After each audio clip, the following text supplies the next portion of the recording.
আমার বিয়ের 1 বছর পর আমার ননদ আমাকে ডেকে নিয়ে বলল, ভাবি তুমি যদি কিছু মনে না করো তোমাকে আমি একটা কথা বলতে চাই। আমি বললাম কি ব্যাপার বলো, কোনো সমস্যা নাই। সে তখন বলে এই কথা শুনলে তুমি অনেক কষ্ট পাবে। আমি তখন বললাম কষ্ট পেলে আমি পাবো, তুমি বলো। তখন সে বলতেছে জানো ভাবি, ভাইয়ার সাথে না তোমার ছোট বোনের খারাপ সম্পর্ক আছে। এই কথা শোনা মাত্রই আমি ভীষণ ভাবে চমকে উঠলাম। তখন বললাম মানে? তখন সে বলতেছে কাপা কাপা সরে, ভাবি এই কথা যেন ভাইয়া কোনোভাবেই না জানে, তাহলে আমাকে মেরেই ফেলবে। কালকে যখন তুমি মার সাথে ডাক্তারের কাছে গেছিলে তখন আমার আর তোমার ছোট বোনের স্কুলে যাওয়ার কথা ছিল। ওকে যখন বললাম ও বললো ওর নাকি শরীরটা খারাপ, ও স্কুলে যাবে না। এদিকে ভাইয়াও আর বাসায় আছে, ও কাজে যায় নাই। তো আমি যাওয়ার পরে রাস্তায় তখন মনে হলো যে বাসায় আমার হোমওয়ার্কের খাতাটা রেখে গেছি। পরে আমি যখন আবার বাসায় গেলাম, রুমে এসে দেখি আমার ভাই আর তোমার বোন খুব বাজে অবস্থায়। বিশ্বাস করো ওদের শরীরে একটা সুতাও ছিল না। আমি সঙ্গে সঙ্গে আমার ননদের মুখটা চেপে ধরে বললাম দয়া করে তুই চুপ কর, আমি এগুলো আর নিতে পারছি না। তখন আমার ননদ খুব ঘাবড়ে গেল। তখন সে আমার হাতটা ধরে বলল, ভাবি আল্লাহর দোহাই লাগে, আমি যে তোমাকে এগুলা বলেছি এগুলা ভাইয়া আর আমার মা যেন কোনোভাবেই না জানে। আমি তোমার ছোট বোনকে অনেকবার সাবধান করছি, অনেকবার চেষ্টা করছি, কিন্তু সে কোনো কিছুই মানে না। সে তো মাঝে মধ্যে ক্লাস ফাঁকি দিয়ে ভাইয়ার সাথে ঘুরতে যায়। সেদিন শুনলাম সিনেমাও দেখতে গেছে। ওকে যদি আমি কিছু বলি তখন বলে শোনো তুমি যদি এগুলো বলে দাও তাহলে তোমার ভাইয়া তোমার ভাবিকে ছেড়ে আমাকেই বিয়ে করবে। বিশ্বাস করো ভাবি এই কথাগুলো এতদিন ভয়ে আমি তোমাকে বলিনি। তখন আমি তাকে বললাম আচ্ছা ঠিক আছে, এই কথাগুলো আমি কাউকে বলবো না, তুই চলে যা।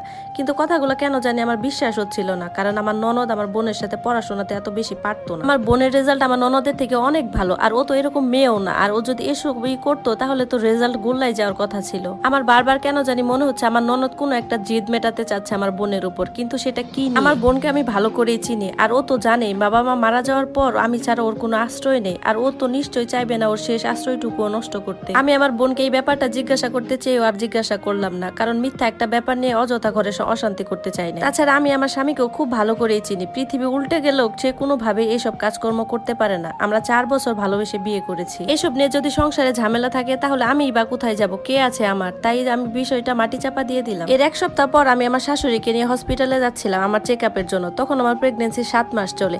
এই সময় আমার স্বামী আমাকে নিয়ে খুব সচেতন। সে সব সময় আমাকে বলে যে বাড়িতে কোনো কাজকর্মই করবা না, মা আছে, তোমার বোন আছে, আমার বোন আছে, কোনো দরকার পড়লে তুমি ওদেরকে দিয়ে করাবে। এমন শরীর নিয়ে তুমি যদি কাজ করা তোমার কোনো সমস্যা হয় আমি নিজেকে কখনোই ক্ষমা করতে পারবো না। বিশ্বাস করো সাইমা, তোমাকে নিয়ে আমার খুব ভয় হয়। আমি তোমাকে অনেক ভালোবাসি। আমার স্বামীর মুখে যখন এসব কথা বলি তখন আমি বরাবরই মুগ্ধ হয়ে তার দিকে তাকিয়ে থাকি, কলিজাটা আমার ঠান্ডা হয়ে যায়। এরপর মনে মনে একা একাই ভাবলাম, ছি এরকম ফেরেস্তার মতো মানুষকে কেউ এইভাবে মিথ্যা ব্লেম দিতে পারে? নিজের পেটের আপন ভাই, তাও আবার শুধুমাত্র নিজের স্বার্থ হাসিল করার জন্য। এরপর আর কিছু না ভেবে আমি বেরিয়ে পড়লাম চেকআপের জন্য। রাস্তায় গিয়ে হঠাৎ মনে হলো আমি আমার আগের রিপোর্টটা রেখে এসেছি। তখন মাকে বললাম মা আপনি গেটে দাঁড়ান, আমি গিয়ে রিপোর্টটা নিয়ে আসি। ভেতরে ঢুকে আমি সোজা চলে গেলাম আমার রুমের দিকে। রুমে গিয়ে যা দেখলাম সেটা দেখার জন্য আমি মোটেই প্রস্তুত ছিলাম না। যা দেখলাম এটা আমি দুঃস্বপ্নও ভাবতে পারিনি যে আমার জীবনে এরকম কিছু দেখতে হবে। তবে তাহলে আমার ননদের কথাই সত্যি হলো? হে আল্লাহ, এ কি দেখছি আমি? আমাকে দেখে তারা দুজনে দুদিকে সরে গেল। এসব দেখে আমার মাথা ঘুরাচ্ছে, বমি বমি পাচ্ছে। আমি তো দুঃস্বপ্ন বিশ্বাস করি নাই যে এগুলো হবে। আমার শাশুড়ি যদি জানতে পারে তার ছেলে আর আমার বোন তারই ঘরে এরকম নির্লজ্জ আর বেহাইপনা করতেছে, তাহলে তো আমার বোনকে বাড়ি থেকে বের করে দিবে আর আমাকেও যে রাখবে সেটার কোনো নিশ্চয়তা নেই। তখন আমার বোন কোথায় গিয়ে আশ্রয় নিবে? বুকের উপর পাথর চাপা দিয়ে আমি চোখের পানি মুছতে মুছতে কাগজগুলো নিয়ে ডাক্তারের কাছে চলে গেলাম। ডাক্তার আমাকে চেক আপ করে বললেন আপনি মেয়ে সন্তানের মা হবেন। এই কথা শুনে আমার শাশুড়ি খুশি আত্মহারা হয়ে তার গলার চেনটা আমার হাতে ধরিয়ে দিলেন।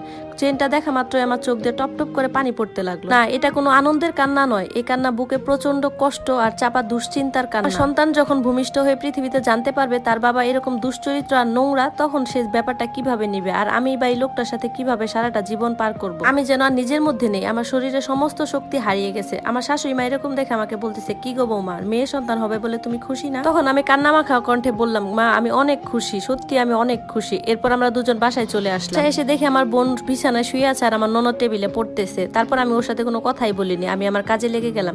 সন্ধ্যার সময় আমার ননদ আমাকে ডেকে বলতেছে ভাবি তুমি কি তোমার বোনকে কিছু বলছো? আমি বললাম না, কিছু তো বলিনি। ননদ তখন বলল তুমি যদি কিছু নাই বলো তাহলে তোমার বোন আমাকে এতগুলো কথা শোনালো কেন? সে বললো সে নাকি সবাইকে মজা দেখিয়ে ছাড়বে। আমি যখন বাসায় ফিরলাম দেখি ও একাই শুয়ে আছে। আমি তখন বললাম কি হয়েছে তোমার, মন খারাপ কেন? সে বলতেছে আমার রোগ হয়েছে, রোগ মানুষ জ্বালানোর রোগ। রাতের বেলা আমার স্বামী বাসায় ফিরলো হাতে 1 প্যাকেট মিষ্টি নিয়ে। সেই মিষ্টি সে সবাইকে খাইয়ে দিচ্ছে। এরপর যখন আমার কাছে আসলো মিষ্টি খাইয়ে দেওয়ার জন্য, আমি তাকে বললাম খবরদার তুমি একদম আমার কাছে আসবে না। সে হাসার ভান করে আমাকে বলল ওমা মেয়ে হবে বলে তুমি খুশি না?